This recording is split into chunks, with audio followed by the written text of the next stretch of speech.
Good afternoon. Oh my gosh, it's so nice to see so many friendly faces in the afternoon. Thank you so much for coming out. My name's Jenelle Riley. I'm an editor at Variety. So thrilled to be here today with four actors who I'm sure you recognize their faces and also probably their voices. I want to start by introducing an actress that you can see now in Steven Soderbergh's The Laundromat. Previous credits include Star Trek Deep Space Nine, my personal favorite of the Star Treks, The Joy Luck Club, and recently This Is Us. You can catch her in the live-action Mulan flick next year. Please welcome Rosalind Chao.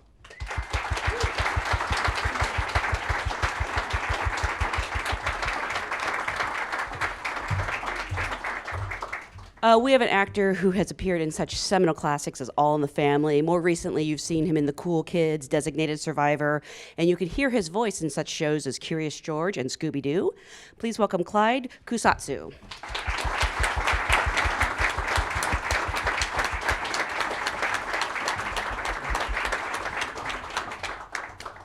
We have a 4-time Emmy nominee for her work on NYPD Blue and Grey's Anatomy. Odds are she's appeared in at least a few of your favorite shows with roles on The Ranch, Desperate Housewives. You can now see her on, I love this series, Showtime's On Becoming a God in Central Florida. Please welcome Sharon Lawrence.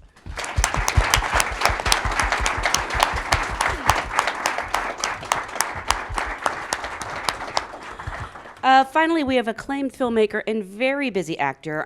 There are 2 fantastic movies coming out this year, The Report and Just Mercy. You've seen him in everything from Oh Brother, Where Art Thou? To Unbreakable Kimmy Schmidt, and you can watch him now on my latest obsession, HBO's Watchmen. Please welcome Tim Blake Nelson.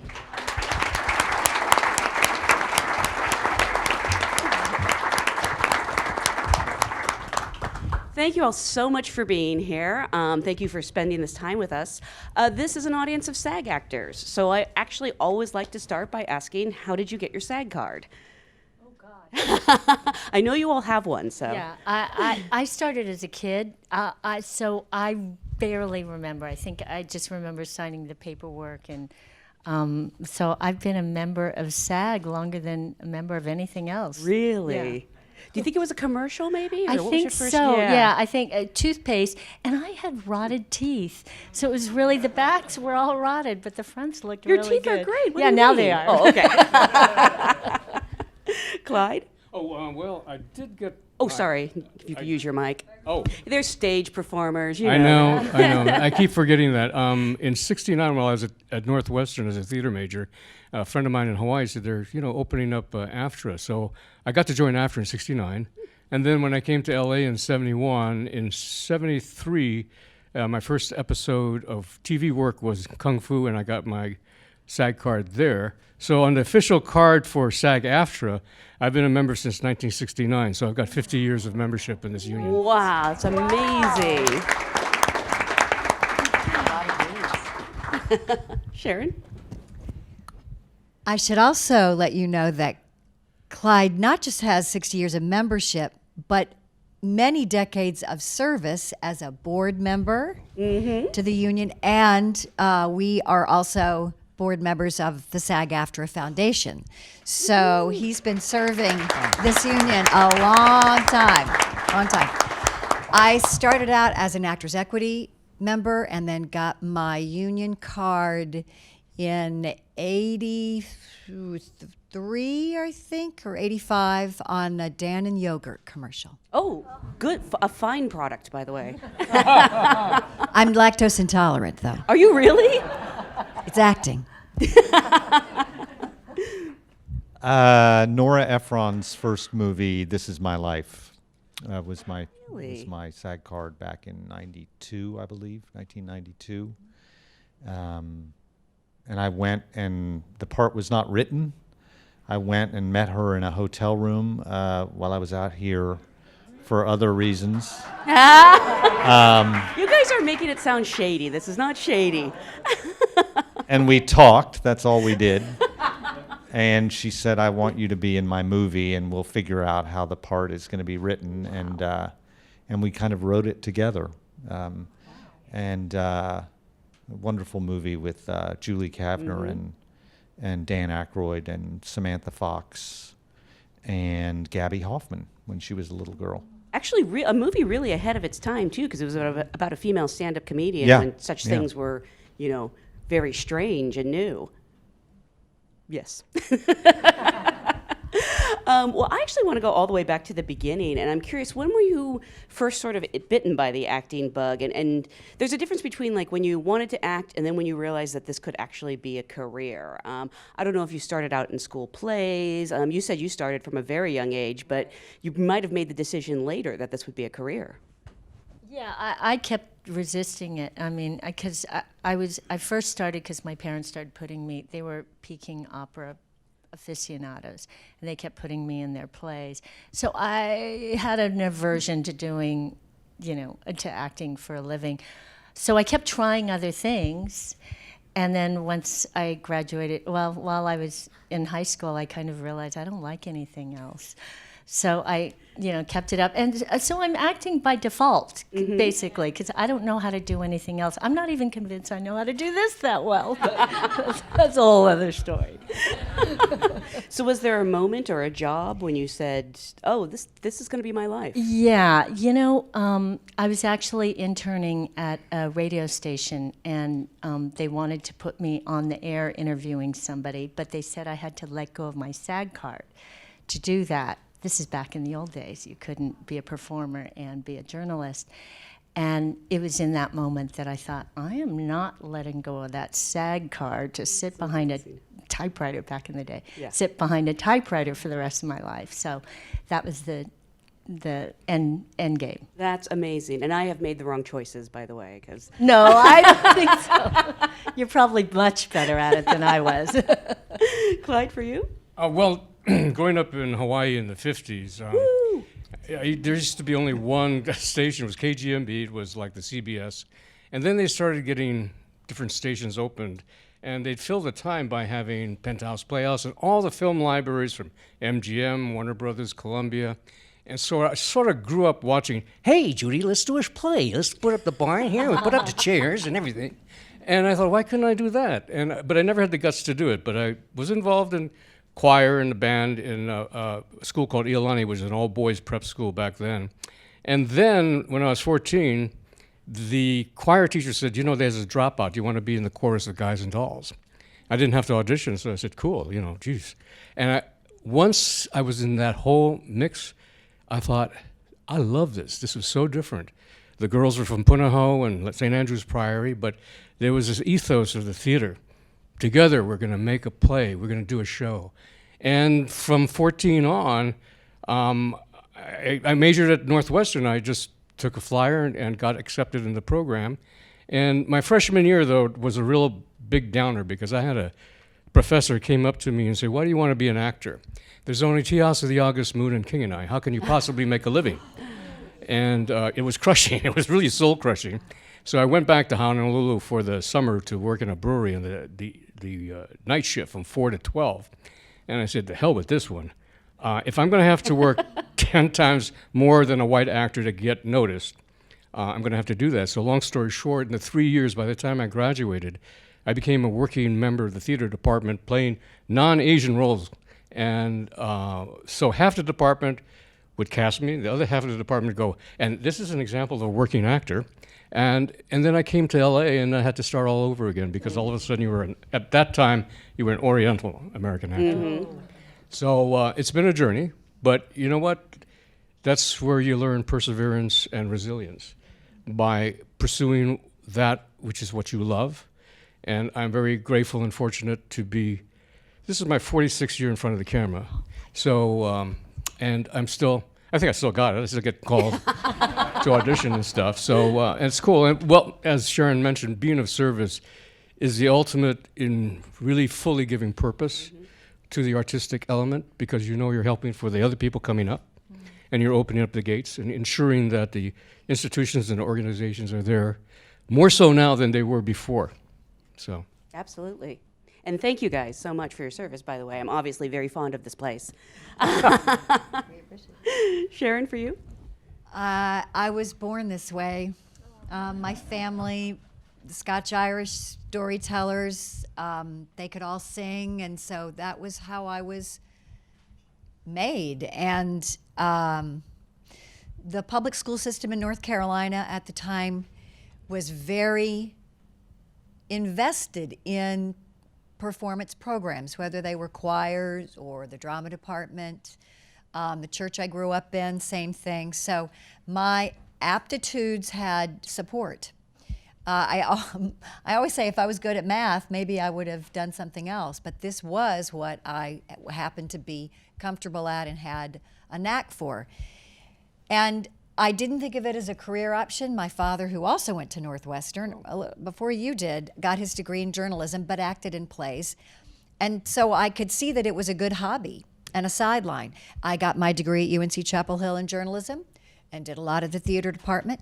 And during one of my seasons at Summer Stock, which I think is a great way to continue to explore whether or not you feel useful and attracted to this option as a part of your life. The reason I say that is that university, they're great. Training programs are great, but sometimes you need to be in an environment where people are not beholden to you, where you are not paying to be to explore.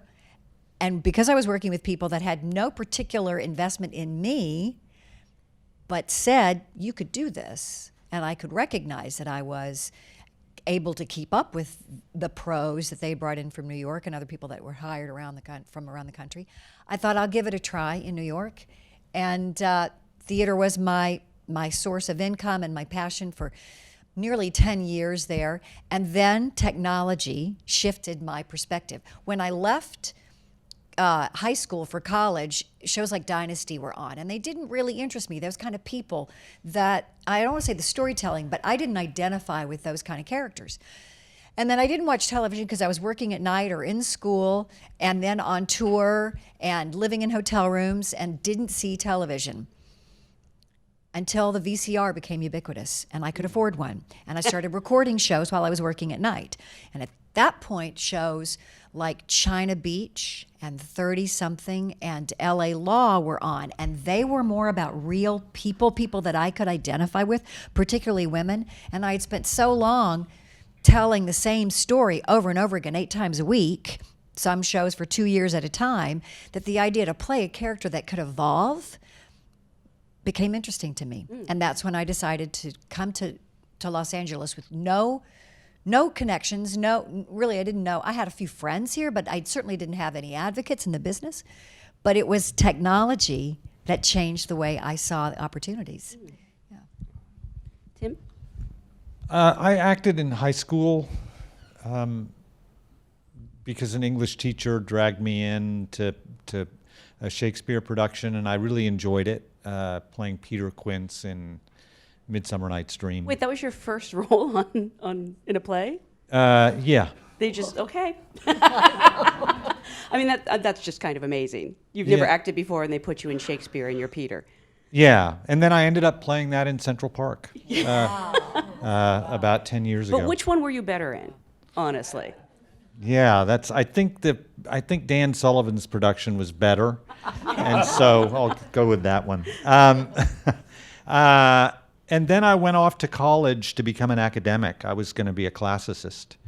And my mother was visiting me before in the spring of my freshman year.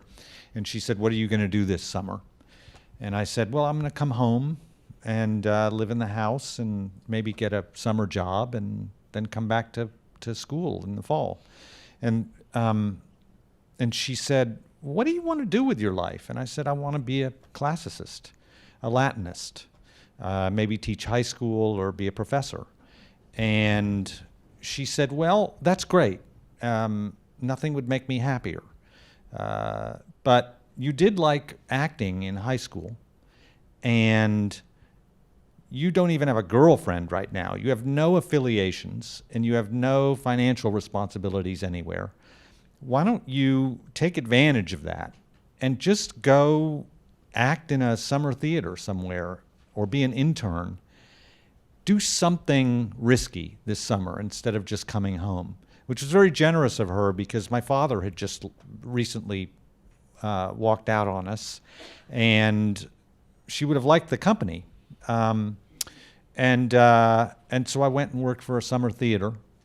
And when I got back to college that fall, I had changed my decision about the trajectory of my entire life. I stuck with my Latin major, but then after college, I went to drama school, sort of the opposite of you. I was in school till I was 26. So I went to a 4-year actor training program, and then Which one? went Juilliard. Oh, that one. I've heard of it. Yeah. It's actually the only one that's 4 years. Most of them are 3.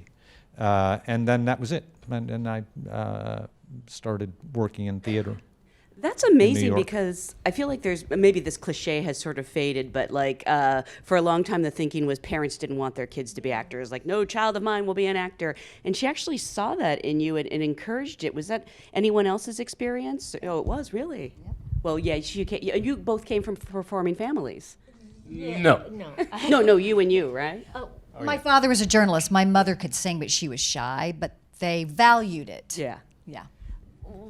Peking opera was more of a hobby for my parents, Really? so I think they thought of acting as a hobby and a way to earn money for college. So that's that's great parenting. It Your is. mom was Yeah. spectacular. Yeah. And Clyde, for you had no connections to the industry, right? No connections at all. In fact, I think it was just one of those motivators to say that I'm going to do what I want to do. And I saw that the world was a greater opportunity out there than it is growing up in islands in Honolulu. It's because in Hawaii, you sort of like you spend half the day going around this way and the other half going around that way. And sun goes up, sun goes down, beautiful. But then on a daily basis, it's sort of like there's got to be more. And there's from that fantastic, beyond that road lies a shining world. Beyond that road lies despair. But it's got all of it, and it's still an adventure, and I think it's great. That's funny because I'm just spending my life trying to make enough money so I can retire to Hawaii and just stay there and watch the sun go up and down. Just a few years off. Did any of you have sort of like role models or actors whose careers you thought you wanted to emulate, or just people who inspired you? You know, you mentioned you thought it was going to be theater until you started really watching TV, but what sort of path did you envision for yourselves originally? We can start with Tim since he's down there. Well, I came out here and did stand-up comedy for a summer as a sort of experiment, and I got on some stages at the Laugh Factory when it was easier to get on there. I don't think it's so easy anymore. And the Improv and Comedy Store on open mic nights, and then at the bottom rung of the ladder. So I'd have to get there at 9 and just be ready to go on, but then get bumped all night by better comics and usually get on after midnight.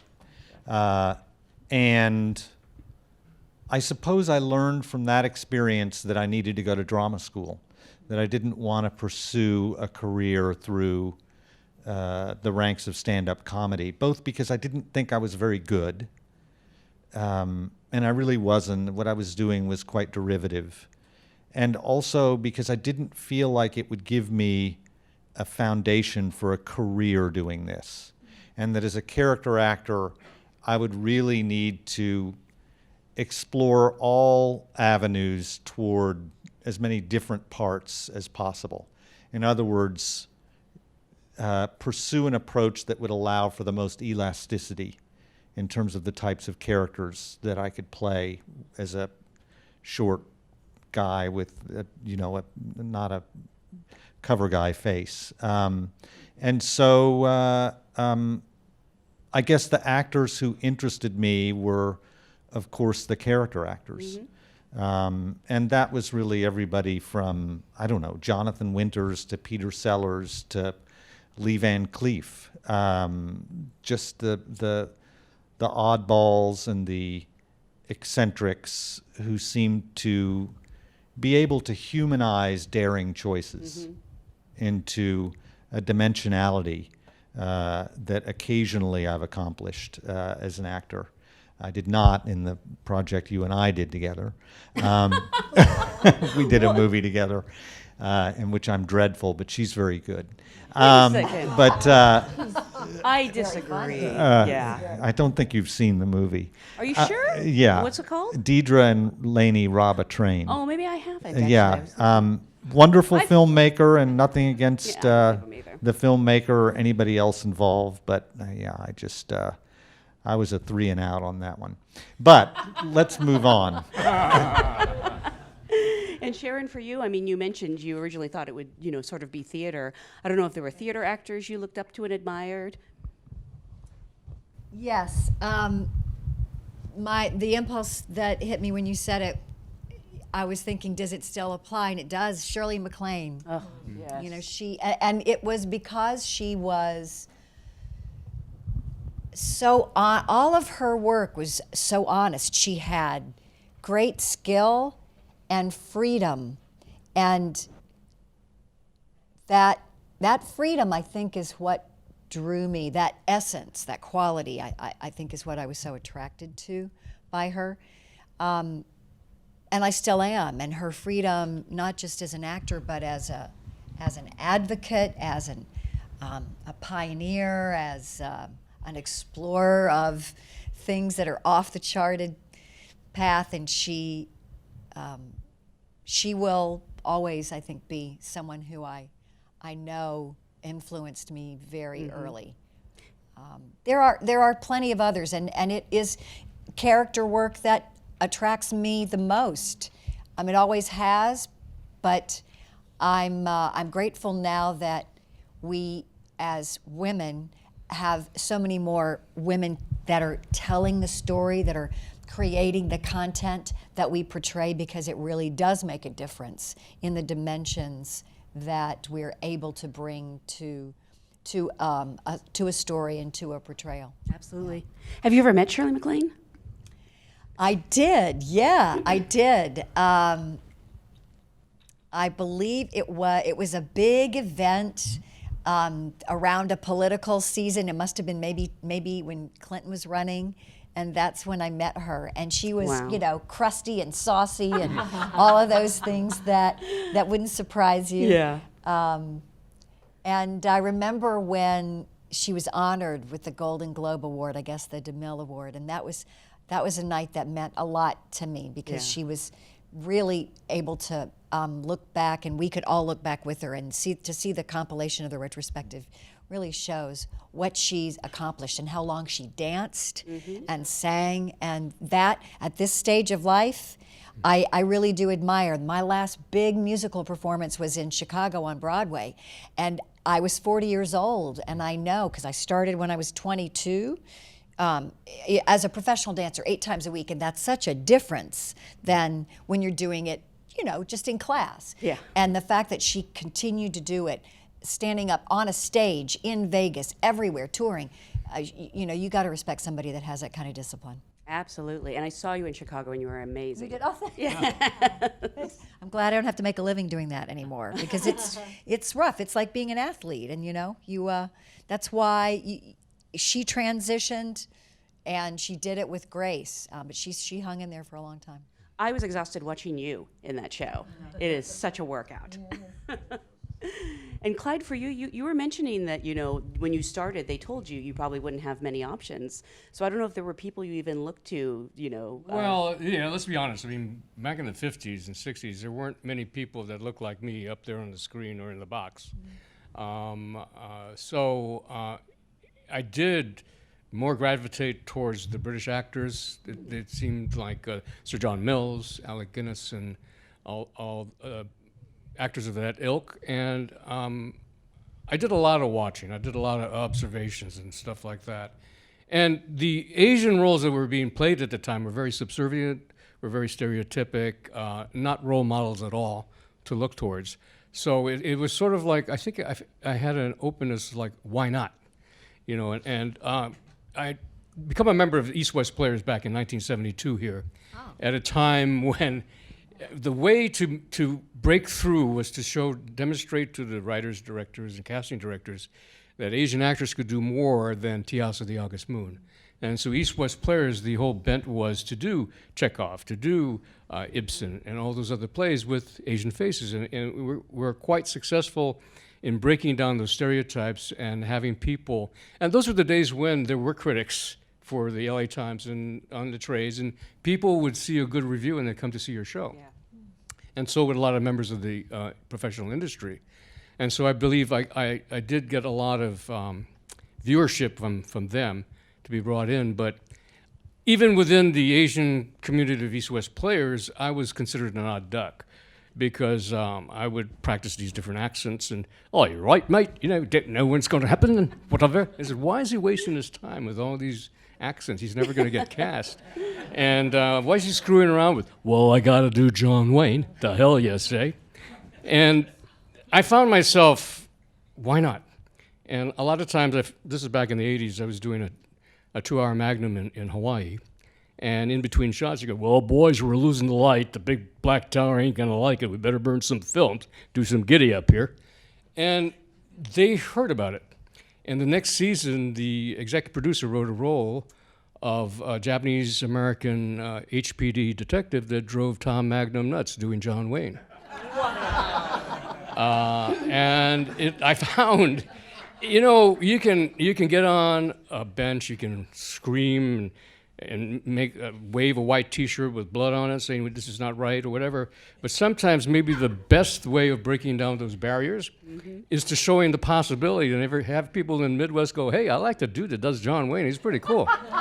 It said more than just trying to do this polemic about it, you know. And so you never know. And it's like I married a Jewish woman. I got 2 boys that were in Hebrew school at the time. And they called me back to do another episode of Magnum.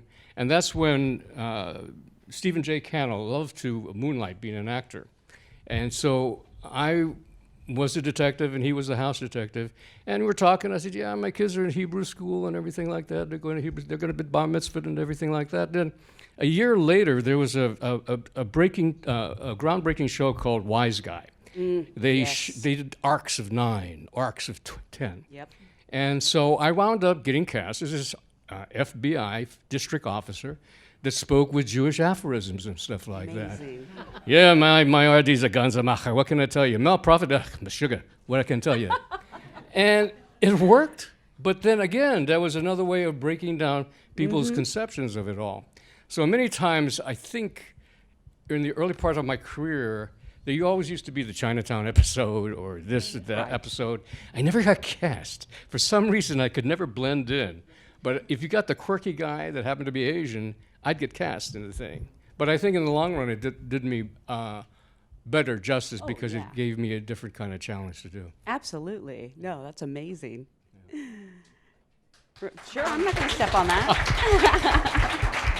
It actually reminded me. The first person who I looked up to was Barbra Streisand because I remember seeing I remember seeing the back of one of her albums, and I was kind of homely. I mean, to be honest, I was not very cute. And I saw the back of one of her albums, and she was dorky as well. And I remember thinking, oh, okay, so there's someone else who. So it started with that, and then later on, as Clyde was talking, I just realized, you know, I remember really early on doing a guest spot with you, and you didn't have the accent, and because I didn't have role models. My role model was like Connie Chung on TV then. A very good role model, by the way. Yeah, she's Love me great, some Connie right? Chung. Yeah. I know, but she wasn't an actress. And so I do remember one of my very early jobs, I was working with Clyde, and he was just, you know, he was a guy. He wasn't wearing the skull cap. There was no smell of incense on the set, right? Yeah. Well, here's a little brief story. When we did All American Girl, which is the first Asian American sitcom for ABC, in doing the pilot, I mean, people had their accents except for Margaret Chou, but so. As the father, I had a slight kind of an accent, you know, Margaret, and, you know, that whole kind of thing. And then after the pilot, the second or third episode, someone says, what happened to the accent? Didn't you have an accent? I said, yeah, but I was not going to make a big thing of it. Yeah. I just let it disappear. So I became the Really? dad. And so that for the rest of the other shows, I didn't have that accent. So the gal who played my wife had an accent, and my grandma or my mother had an accent. But I thought it's a little subversive kind of a thing. But if they don't notice, they don't notice. Hey, And you don't nobody bring it up. noticed. And he was working all the time. So, I mean, he was one of the Asian actors, Asian Americans that we all looked up to. Oh, and, yeah. You know, it proved that you can make a living doing this. And she was gorgeous when she started out. She was like, it's like, who is that? Oh my God! And she presented so differently. She didn't come off like a lotus blossom or that kind of attitude or anything. She's just like gorgeous. Sweet. But when I first started, the big thing is, as an young Asian American, I used to say, I just want to do a job where I don't get asked to put on a bikini and I don't have to kiss someone. So basically, I wanted to be a character actor, Absolutely. right? So I didn't realize that, you have to hang in there if you don't want to be that girl. You just have to wait until the nice little wrinkles come and a little jelly, and then you get the better role. So you have to hang in there. Don't give up. I think a lot of actors are really interested in representation, and not just how you can get it, because I'm sure things have changed over the years, but I think for a lot of times people think that that's it. You get an agent and you're set. And you really do have to still work for and advocate for yourself. So I'm sort of curious, how did you find the representation that you feel fits you, and how do you continue to work with them, even now that you have an agent? Well, I started, there's a lady named Betsy Lou who ate at my parents' restaurant. That's how I first got Really? sucked in, yeah. But now I've been with my agents, Buchwald, for 20 years. And I used to say, I'm just going to stay with someone. I've been with everybody at some point. Really? But I did say, I'm just going to stay with someone once I'm not lied to, basically. People are honest with me. I'm just going to stick with them. And they've been that person for me. And I think you still do end up advocating for yourself. And work begets work. People that you work with will want to work with you again, hopefully. If you have to be grateful and contribute and serve the project, and people will want to work with you again. So I don't know how much agents have to do with it later on, but they still obviously work for you. But you still have to get yourself out there and meet people, and you're here, so you're meeting people. I mean, you said that you've left agencies. Was it because you felt lied to, or you don't have to get specific? I probably shouldn't get it. Because this is on video, right? Okay, we're gonna pass. Clyde, your turn. I don't move around a lot. I mean, I think in the course of my career, I've maybe been with 3 agencies. Wow. And I was with Bessie. I was Bessie Lou for a long time, and we were at a dinner, and Guy Lee, who was the person that was running Bessie Lou at the time, my wife said, "Things are good for you, huh?" And he said, "Yeah, it's really good." Oh, and then we came home, and she says, "Either it's you and your agent, or me, and you gotta get another agent because he's doing good, but I think we could do better." Wow. And it just so happened, it just forced me to get into the thing where, fortunately, one of my good friends was the exec producer of the first series I had, and I called him up, and he said, "Let me see what I can do." And I knew another guy, so I called him up, and then I said, if it was any other time, I'd be glad to represent you. And then my friend Frank Cardia said, Stan will see you. And so I had a meeting, and they had a meeting. I said, so she said, "What do you do?" And I said, "Well, this is what I do. I look at the breakdowns and everything, go in the office and say, why don't you send me out for this?" And then they said, "Here's a phone. Why don't we put you in this office then? Because that's what you're doing. You're doing our job." So I wound up at what became Paradigm for about 18 years. And like anything, as they absorbed other agencies, those agencies have to cut and cull their client list. And I got that call saying, Really? "Yeah, you're cut." But instead of going, "What?" I said, "Okay, all right." I made sure, I said, "Let me get my pictures and things." I made calls. And then within 2 days, my point guy at Paradigm, His assistant was now an agent at Stone Manor Solners, and I had a meeting, and within 3 days I've been with Stone Manor since then. Wow. But what I did also was, that was on a Monday. By Friday, I knew I had a new agent, and I just wrote from everybody, from the top, Sam Gores, all the way down, saying, I want to tell you the 18 years has been terrific, and blah, blah, blah, and let's move on. And the emails started coming back, like, yeah, good luck. And because usually they expect somebody to say, I hate you, I hope you die. Right, right. That type of thing. And I felt this is a business. And a lot of times the old stereotype is, you're a good agent, will get you in that door and book you and see that your career is going to go that way. No. A lot of times I learned it was good to be with an agency. I'd get out. It would be up to me to get that job. It would be up to me to do that networking and create those relationships and not be a pain in the ass and be a that type of thing. And let your reputation precede you, or let your reputation be talked about by the other people, saying, you want to work with a good guy? Do that, And I find that that's more productive, doing it that way. Instead of being an artist, it doesn't work. And odds are, like, if you did say, I hope you go die to those people, you'll end up working with them in the future anyway. And so it's always good to just, Awkward later on. Yeah, err on the side of politeness, I figure. Sharon, for you? I did not have an agent when I came to LA, and I benefited from the early years of the casting director workshop process. So much so that I really was sort of a poster child for that process back in the early 90s.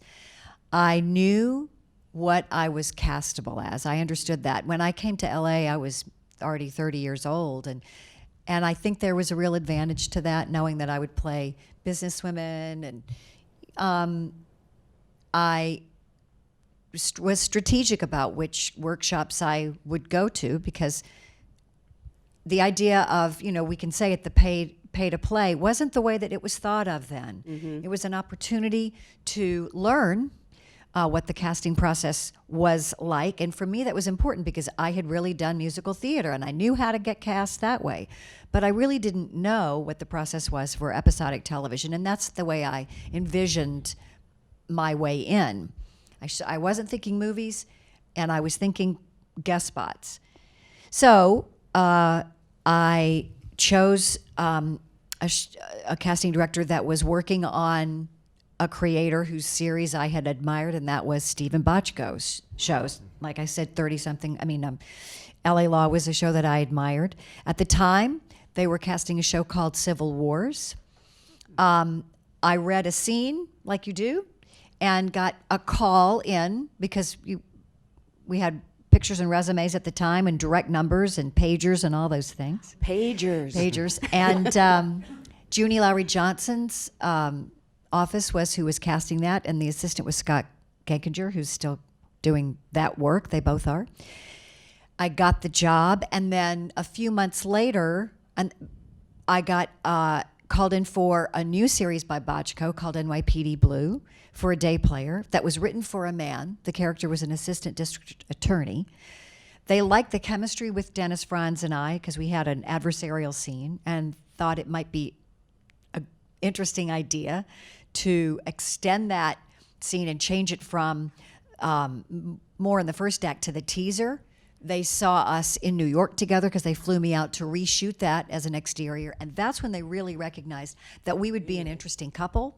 It was not something that was conceived of with the pilot's Bible, even the show's Bible, and that's when the casting agents recommended that I needed to negotiate this contract better, and that's how they said, let's introduce you to an agent. So it happened kind of backdoor for me, and I still think that casting directors are the way in for those of us that are working to get our foot in the door. And it was explained to me in a way that I think is important for us always to keep in mind, especially now, that the food chain of the dollar that's spent through our business does not end at the actor.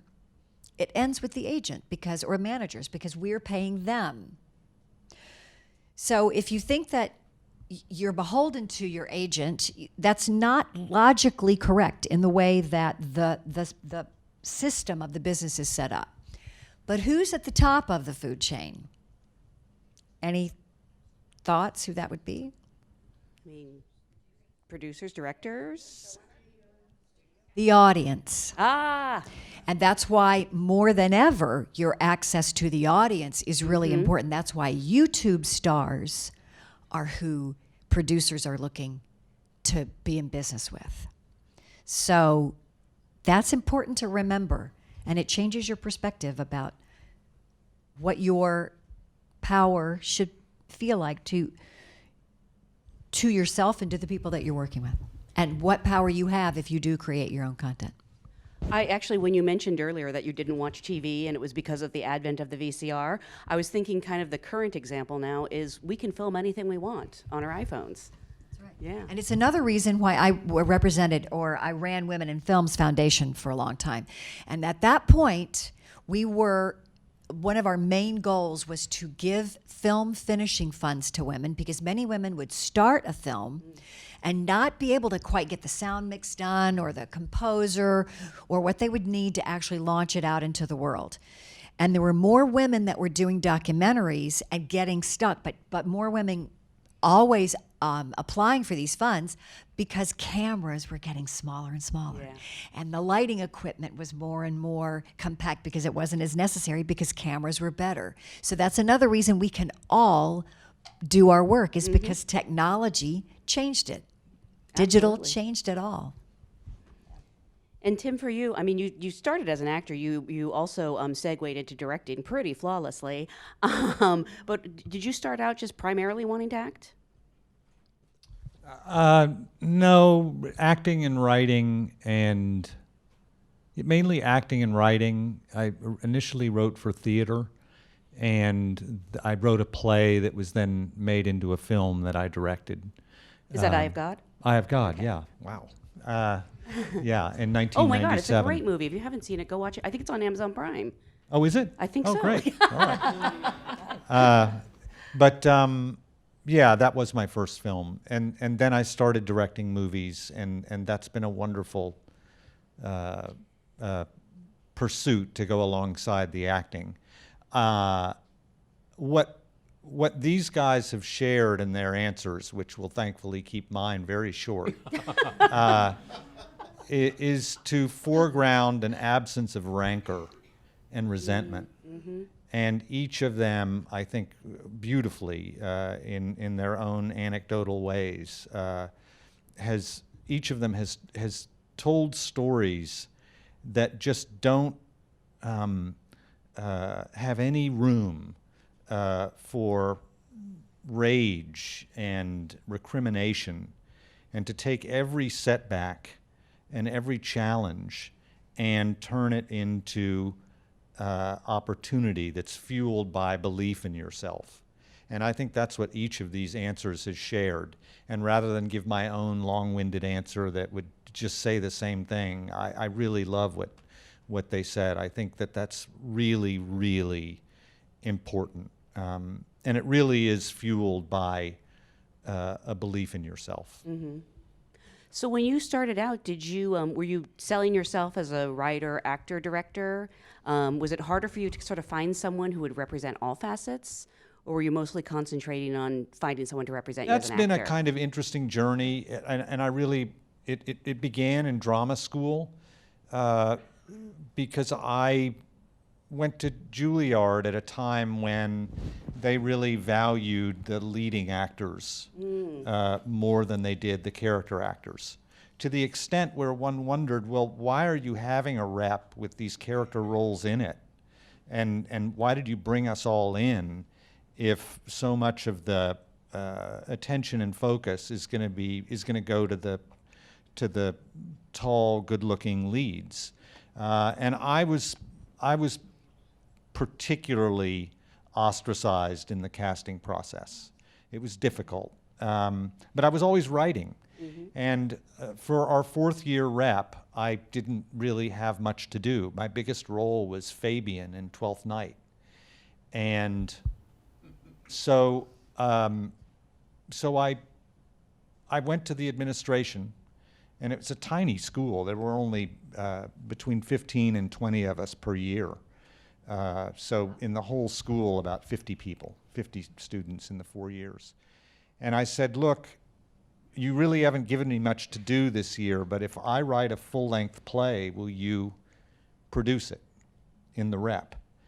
And they said, that's not really likely, but you can go ahead and write it. And so I did, and I went up to Michael Langham's office. He was running Juilliard at the time, a wonderful director and teacher of Shakespeare in particular.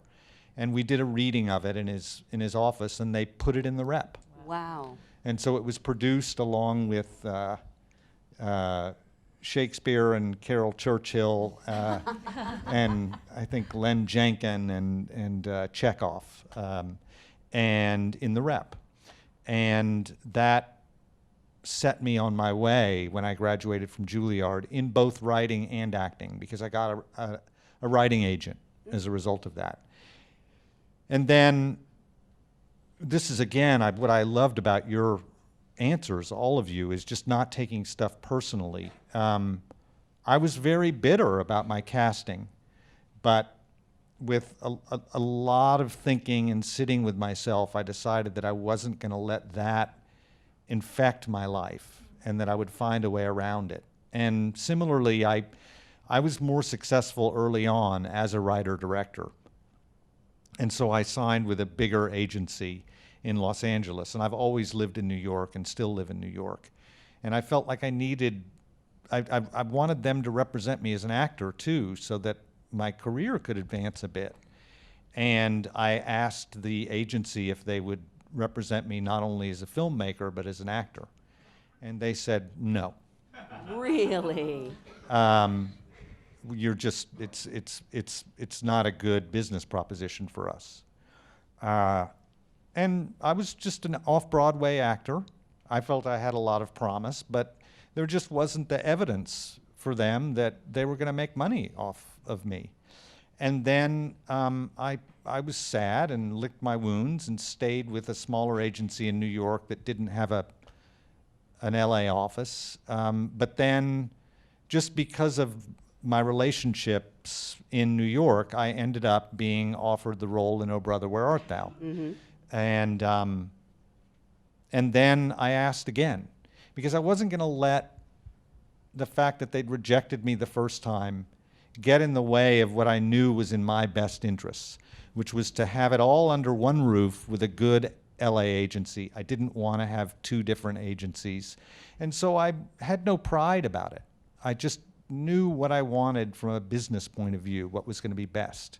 And I've been with that same agency as a writer-director since '97 and as an actor since 2000. So they said yes this time. They did. Okay. Because it was a business decision. Yeah.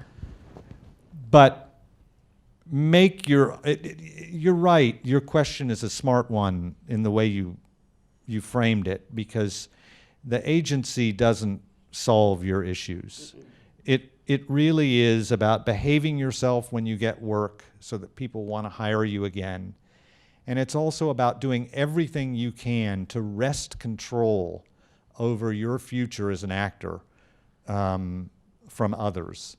And that can mean being aware of every project that's going on, or it can mean writing your own material, collaborating with friends, putting up showcases, any way that you can wrest control from others to exploit yourself creatively in a way that can advance your own creative interests. I know you're much nicer than I am, and you're not holding a grudge against that agency, but when you're like the title character in the Coen brothers' new movie, isn't there a part of you that sort of like, reminds your agents like, hey, remember me? So, I mean, what's interesting is that, no, I don't. Because first of all, a lot of the people aren't around anymore. Oh, that's true. Because it's so corporate. Mm-hmm. And they move away, and I've just kind of stuck there. And even so I did Oh Brother, Where Art Thou, and I signed with them. And then I went over to Bulgaria to shoot this movie I made there called The Gray Zone. Yes. And I was in Bulgaria, and I was about to wrap. I think I had 2 weeks of principal photography left. And I knew I'd be coming back to edit, which would be about a 10-week process. But it felt like about the right time to reintroduce myself to the acting agents at it's UTA is the agency. And so I called and asked for my agent, and they said, "Oh, he doesn't work here anymore." Wow. And nobody had bothered to call me. And they hadn't even thrown me over to another agent. Wow. It was just, and so it's just important to hear those types of stories because all these people are cynical. Even the well-meaning ones, they've got a 10, 12-hour day inundated with all these phone calls. They see the shiniest objects in front of them, and everybody deals with that. Yeah. Everybody deals with it. And Joel and Ethan Cohen deal with it. Terrence Malick deals with it. Damon Lindelof. The notion that you reach a point where the hassles just desist or go away. It's the same. They're just different species of them, and they're of different sizes sometimes. But it always really does come back to your own belief in yourself and your own innate optimism about what it is you have to offer. And just being certain that you're a person who shouldn't go away. You must persist and do so optimistically. Great advice.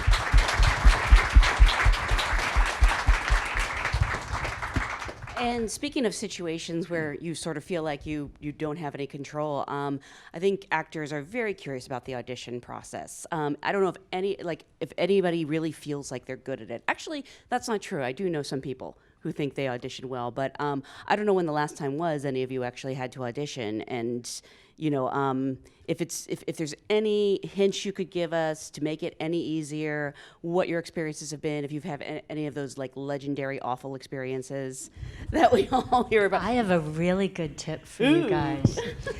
So,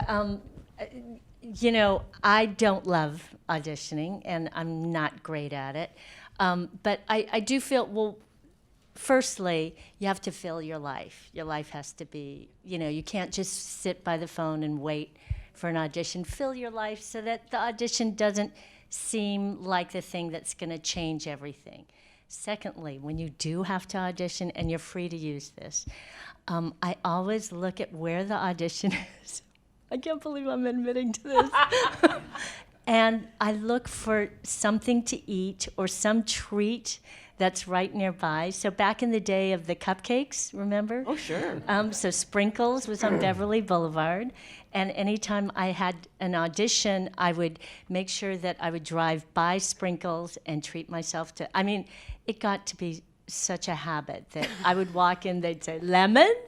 And now I've got, other places that I go to. Larchmont, if I have an audition over there, I go to Go Get 'Em Tiger. I just have my treats if I have to. Before or do after it. the audition? After. Oh, After. It's like my yeah. reward, right? Yeah. I try not to audition if I can, but if I have to, it works a treat, literally. Treat yourself. Yeah, absolutely. The audition process, nowadays, people say you hit that thing where you get the call, you get the role. Or you have the meeting, you don't have to audition, you just talk. But you always have to be willing to audition. Mm-hmm.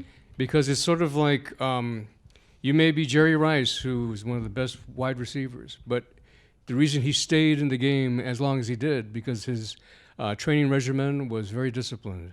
If you're going to be cut by a team, you got to be able to go to that another team for a tryout. You got to be able to look at that playbook, plays, do the run patterns and everything like that.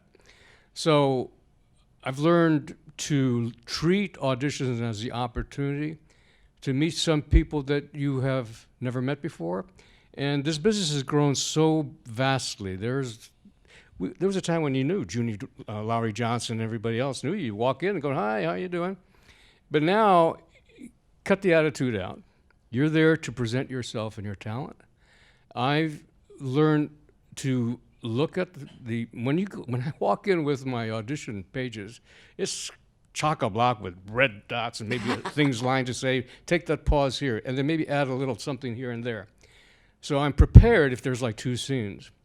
And I go in, spend that extra moment to take in the room, make contact, buys you another 20 seconds. Sit down and look at that first scene in a methodical way as if the camera's on you and you're having your close-up. And I find that if there's interest on the producer or the director, they're going, hey, I like that. Can you just tighten it up and do it again? And you go, bingo, yes, because it's giving me a second shot at this. And so I do it.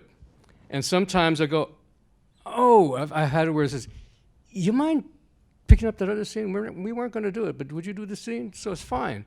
And I remember there was 2-3 years ago, they were casting this series called REM. It was called Awakening for NBC. And I'd done my research who the director was, the producer was, I could say hi, I like that thing. And Jason Isaacs was a star, and we were auditioning. And we kept, hey, Jason, can we do this scene? And it was very enervating, and I knew you go in not to book it, you go in to hit it, you know, but without the expectation you're going to book it. Just because you want to do that, you function as the actor and the professional that you are. And as I was walking to the parking lot, this other actor came up and he was laughing. He says, man, you freaked out all the actors in the room. I said, what do you mean? He says, people are going in and out 1-2 minutes or whatever. You were in there for 22 minutes, man. Wow. And later on, what's on audio controllers at the same time, B.D. Wong was being negotiated by NBC to do that role. Oh, because, really? Well, because, you know, he's coming off of SVU or whatever. And so I understand that. But to me, the satisfying thing, it was a demonstration of my functioning as an artist and an actor, was I did the prep work, I made choices, presented myself in the most professional manner possible, and I went in there and I did a good audition. Yeah. And that's the most important thing you can do. It is, and it could pay off down the road. And You never know when. Yeah. Actually, that's true. I mean, when you audition, you never know. You might not get this role, but somebody will remember you for another one, or a better role than the one you're auditioning Yes. for. It's happened. Here's something that I think we all have to accept, and that is that the self-tape is not going to go away. And we've got to learn to master it. And by that, I don't necessarily mean to imply that you must tape yourself, although there's some people that probably feel excited by the prospect. But finding the service that does that for you, I think our union is getting more invested in that in New York. The SAG-AFTRA location has that set up, and we're investing more here in this location, so that we have the ability to serve all of our members' needs. But if you find a good place to do it, it means you have to invest, but you may be investing in a coach, even if you're going in the room anyway. I think that that's valuable too. And recognize that it gives you a couple of things that are to your advantage. First of all, you get a chance to play it back and see it and learn camera technique as you are working on the audition. Most of us, if you're walking in the room, you're never going to see what you did. So embrace it for that reason. And casting directors have told me that they find now, especially the younger ones, are really working with the younger directors who would prefer to only cast from tape because they don't feel comfortable in the room with the actor for the audition. Really? Yeah, there's a trend toward that, and it's unfortunate because they are losing the opportunity to see whether or not there's a good chemical, an alchemy that would produce something very special that maybe isn't on the page or isn't expected. And the opportunity for the actor to see, do I really feel like I am the best person to serve? Will we have a good communication? But because that's not happening now, casting directors are, they're pushing more for it, but our unions have not figured this out. I know directors that are really frustrated because oftentimes roles will be cast without the director even having input, especially if it's a guest star. The tape will go directly to the writer-producers from the casting director's office, and they're the ones that are going to make the final decision anyway, so the director does not get a chance for input. And it's unfortunate, but it's a fact of our business now, and I think we all need to learn what it means to self-tape, whether you're going to buy your kit of your ring light and your stand on Amazon and invest a bit, or find a place that you like. There are plenty of them here, and a lot of them are run by actors, so you'll have someone that will be a really good reader with you, and it's something that's just a necessary part of the process for you to embrace now. Well, I'm learning something from you. I didn't know that people went and got ring lights and did all that. I just worked with a guy who went to Carnegie Mellon, and he actually told me, and he was in, I don't think he'd mind me telling you, he was in When They See Us. He was a really good, John Leguizamo's son in that. Oh, wow, and he okay. told me that at Carnegie Mellon, they actually have a class as part of your their curriculum. They have a class where they teach you how to do this. And he did That's say great. he has a ring Yeah. light, and I thought he was a freak. I didn't know that people really. That's, Technology is driving the way we do our work, the way we deliver our work, and even the way we get a chance to refine our work, because you will be the one to choose the take that you send in or the several takes. And that's an advantage if you're willing to embrace it that way. I'll tell you something. The younger people today, with their selfies and the whole ability to be free with social media, sometimes are the more relaxed in doing self-tapes. Yeah, sure, of Because they're able to lose those inhibitions where, I mean, I'm learning it as well, that, you know, it's sort of like, oh, I can do this, I shouldn't do that, no, and I'm like that, and nobody can see my eyes, what am I going to do? But I've also learned you really have to do a lot of preparation as well. So when I print out the size that's sent to me, I make 2 copies, one to be read by the person that's going to do it, and the other one, and I rewrite them so that they're big, bold, so that I can see it. Mm-hmm. And also I found a guy who is able to, you just send him your sides, he can put it on the iPad right next to the camera, right there, and you know you make your decisions that if you can do a self-tape, it's as if you're going to have a constant close-up or a medium shot.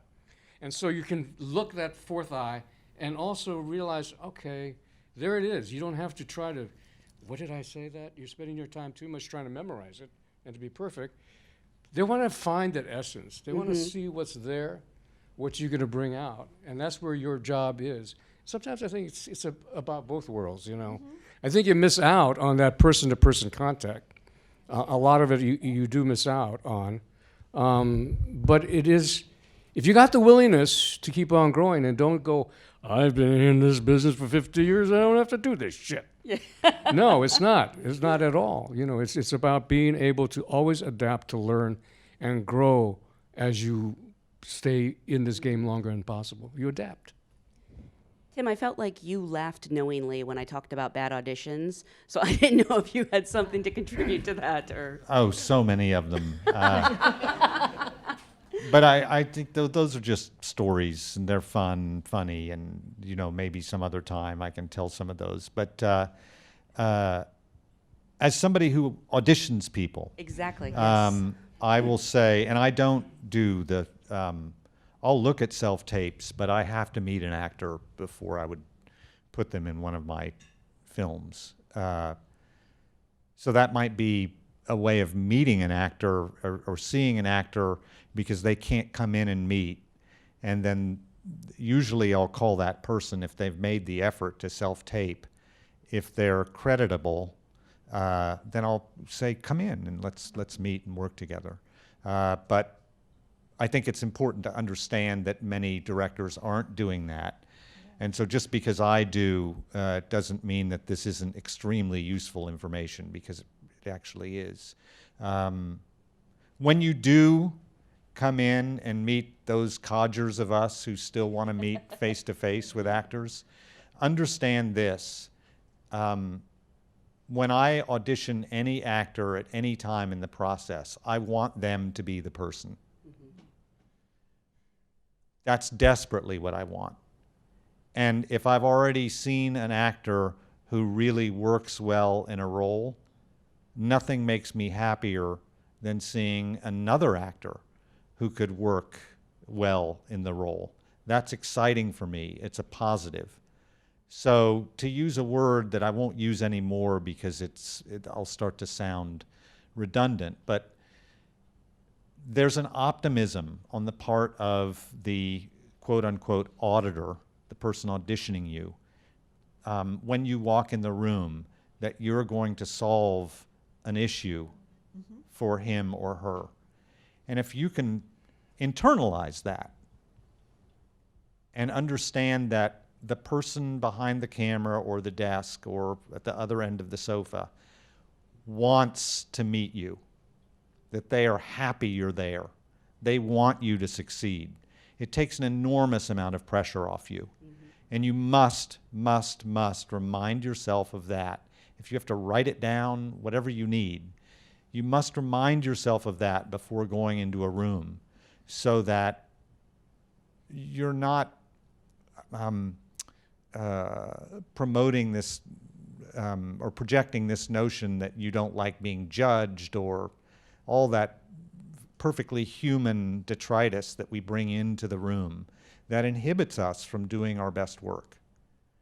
Just know the person auditioning you wants you to succeed, probably even more than you do. Absolutely. No, they're rooting for you. That's something I hear all the time from casting directors. Before we go, I just kind of want to ask, sort of as a fan / geek, you've all had such accomplished careers and done so many different things. Do people sort of stop you on the street, and what's the one thing they really want to talk about when they're talking to you? I'm going to guess yours. Oh, okay. Is it Joy Luck Club? Well, no, because you have Star Trek fans. It depends. So if they say Joy Luck Club, I know they've got a great relationship with their mom. I can tell so much about a person by what they recognize. If they say Star Trek, then I know that they're really quite, pretty brilliant. I've met some really... I just had a Trekkie over for dinner the other day. We became friends. They're so bright. So and, I did this other movie that was very woo-woo, and if they mention that, then I know. What Dreams May Come? Yeah, exactly. So I know that they are completely, and they're very, extremely spiritual in a good way. Yeah. I can tell a lot about a person by what they... I quoted the Joy Luck Club to you. I actually did you the first time I met you, which I'm embarrassed about now. I actually remember that. Very important movie to my family and book. We met when I did a play. And great play. This is a long time ago, but I do remember that. Clyde, for you? It's sort of like it depends upon the age of the person. I'm going, oh, okay, you're from the 70s, right? And then the 80s and the 90s and the aughts or whatever. A lot of times, I don't care that they may get it wrong. They just say, oh, I like what I see when I see you. And I still carry this, is that for a long time, the Asian Americans, I had this one older couple come up to me and just say, oh, we always feel good when we see you on the screen because we know that we're not going to be embarrassed. Oh, wow. So, and it really was a nice kind of a feedback because it was like, you don't want to do that stereotype. If you're going to have to do a stereotypic role, it must be organic so that it is working, because there are people that may come over on the plane or off the boat. But it's always the truthfulness of your performances. If that's transmitted, then that's fine. That's good. That's amazing. It's generational for me too, but it's also something that I try to take the pressure off the person when they're looking at me, and if they can't quite figure it out, because I can look so many different ways, and I do, and I wear wigs to auditions, I wear glasses to, I love changing it up, and I play good women and bad women, and I can pretty much know how they're reacting to me. I said, I've been in your living room, and I might have killed somebody, or I might have saved somebody, and we'll figure it out. We'll do the tree. We'll trace it that way, and that's a nice reward for all the years and all the legwork and all the risks that you take as an actor. That I don't feel pigeonholed, and I can rub people the wrong way for the right reason, and the right way sometimes for the wrong reason. But it's a nice reward, and that's what I want to keep doing is stretching and finding new things, new notes that I haven't played yet. Yeah. Tim? It just varies. I never know what. It's just a lot of different roles, and it just always comes out of the blue, and I never know what to think. A fun little story is that not recently, about a year ago, when it was announced I was doing Watchmen, I would be stopped a lot by people who would say, "You're going to be Rorschach, aren't you?"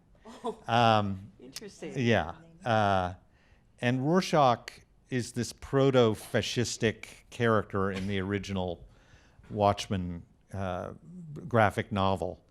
And it certainly could have been taken as an insult. Great character, though. Great character, Yeah. wonderful character. And probably because I've played a lot of people from the South and Southwest and a lot of woodsy types, and he's very conservative. They just imputed that.